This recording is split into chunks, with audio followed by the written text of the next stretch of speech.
നമസ്കാരം. ഇന്നത്തെ news time നോക്കാം. ആദ്യം തലക്കെട്ട്. മാളയിൽ വാഹനാപകടം. കാറും ബൈക്കും കൂട്ടിയിടിച്ച് ബൈക്ക് യാത്രക്കാരനായ യുവാവിന് പരിക്കേറ്റു.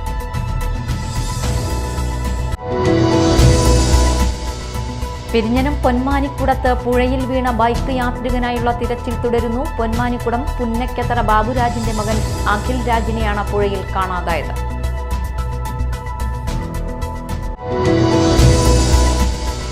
മണ്ണുത്തി ഇടപ്പള്ളി ദേശീയപാതയിലെ ടോൾ പിരിവ് തടഞ്ഞതിനെതിരായ ദേശീയപാത അതോറിറ്റിയുടെ അപ്പീൽ സുപ്രീം കോടതി തള്ളി. ഹൈക്കോടതിയുടെ ഇടക്കാല ഉത്തരവിൽ ഇടപെടില്ലെന്ന് സുപ്രീം കോടതി.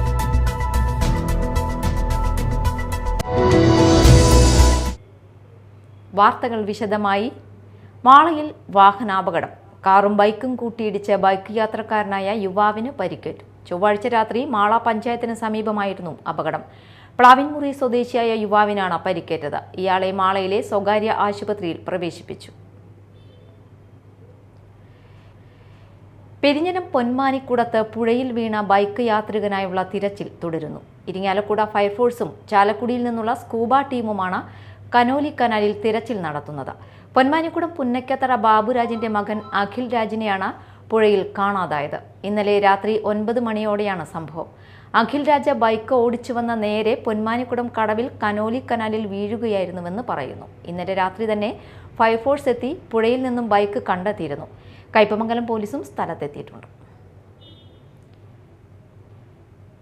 മണ്ണുത്തി ഇടപ്പള്ളി ദേശീയപാതയിലെ ടോൾ പിരിവ് തടഞ്ഞതിനെതിരായ ദേശീയപാത അതോറിറ്റിയുടെ അപ്പീൽ സുപ്രീം കോടതി തള്ളി. ഹൈക്കോടതിയുടെ ഇടക്കാല ഉത്തരവിൽ ഇടപെടില്ലെന്ന് സുപ്രീം കോടതി വ്യക്തമാക്കി. ഗതാഗതം സുഗമമാക്കാൻ ഹൈക്കോടതി നിരീക്ഷണം തുടരണമെന്നും സുപ്രീം കോടതി നിരീക്ഷിച്ചു. തൃശൂർ പാലിയേക്കരയിൽ 1 മാസത്തേക്ക് ടോൾ പിരിക്കേണ്ടെന്ന ഹൈക്കോടതി ഉത്തരവിനെതിരെയായിരുന്നു അപ്പീൽ. 1 മാസത്തേക്കാണ് ഹൈക്കോടതി ടോൾ പിരിവ് വിലക്കിയത്. റോഡ് ഉടനെ നേരെയാക്കണമെന്നും കുരുക്കും അഴിക്കണമെന്നും ഹൈക്കോടതി നേരത്തെ നിർദ്ദേശിച്ചിരുന്നു. സംസ്ഥാനത്തെ പ്രധാന സർക്കാർ ആശുപത്രികളിൽ മുതിർന്ന പൗരന്മാർക്കായി പ്രത്യേക OP കൗണ്ടർ ആരംഭിക്കും. സെപ്റ്റംബർ 1 മുതലാണ് മുതിർന്ന പൗരന്മാർക്കായി പ്രത്യേക OP കൗണ്ടർ ആരംഭിക്കുക. താലൂക്ക് ഹെഡ്ക്വാർട്ടേഴ്സ്, ജില്ലാ ജനറൽ ആശുപത്രികൾ, സ്പെഷ്യാലിറ്റി ആശുപത്രികൾ, മെഡിക്കൽ കോളേജുകൾ എന്നിവിടങ്ങളിലാണ് പ്രത്യേക OP കൗണ്ടർ ആരംഭിക്കുക.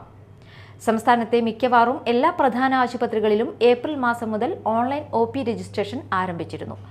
ആശുപത്രിയിൽ എത്തിയതിനു ശേഷം ക്യൂ നിൽക്കാതെ അപ്പോയിന്റ്മെന്റ് എടുക്കുന്നതിന് QR കോഡ് സ്കാൻ ചെയ്തുകൊണ്ടുള്ള സൗകര്യവും നടപ്പിലാക്കി തുടങ്ങി. ഹെൽത്തിലൂടെയുള്ള ഓൺലൈൻ രജിസ്ട്രേഷൻ സേവനം ഉപയോഗിക്കാൻ കഴിയാത്തവരിൽ കൂടുതൽ മുതിർന്ന പൗരന്മാരാണ്. അതുകൊണ്ടുകൂടിയാണ് അവർക്കായി പ്രത്യേക OP കൗണ്ടർ എല്ലാ പ്രധാന ആശുപത്രികളിലും സജ്ജമാക്കുന്നതെന്ന് ആരോഗ്യമന്ത്രി വീണ ജോർജ് വ്യക്തമാക്കി. ഇതുമായി ബന്ധപ്പെട്ട കുറിപ്പ് ആരോഗ്യമന്ത്രി സാമൂഹ്യ മാധ്യമങ്ങളിൽ പങ്കുവച്ചിട്ടുണ്ട്. മുൻ പ്രധാനമന്ത്രി രാജീവ് ഗാന്ധിയുടെ ജന്മദിനം വെള്ളാങ്ങല്ലൂർ മണ്ഡലം കോൺഗ്രസ് കമ്മിറ്റിയുടെ ആഭിമുഖ്യത്തിൽ സദ്ഭാവനാ ദിനമായി ആചരിച്ചു. മണ്ഡലം പ്രസിഡന്റ് AA മുസമ്മിൽ നേതൃത്വം നൽകി.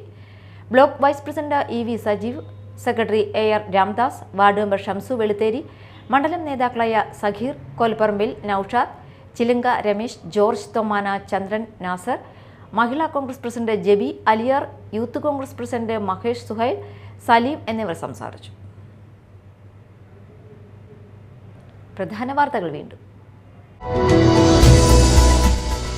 മാളയിൽ വാഹനാപകടം. കാറും ബൈക്കും കൂട്ടിയിടിച്ച് ബൈക്ക് യാത്രക്കാരനായ യുവാവിന് പരിക്കേറ്റു.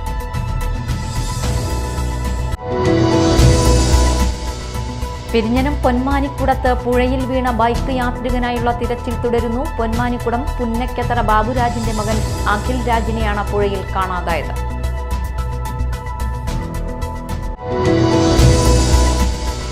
മണ്ണുത്തി ഇടപ്പള്ളി ദേശീയപാതയിലെ ടോൾ പിരിവ് തടഞ്ഞതിനെതിരായ ദേശീയപാത അതോറിറ്റിയുടെ അപ്പീൽ സുപ്രീം കോടതി തള്ളി.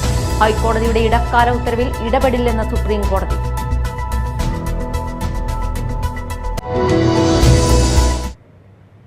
ഇതോടെ ന്യൂസ് ടൈം സമാപിച്ചു. നമസ്കാരം.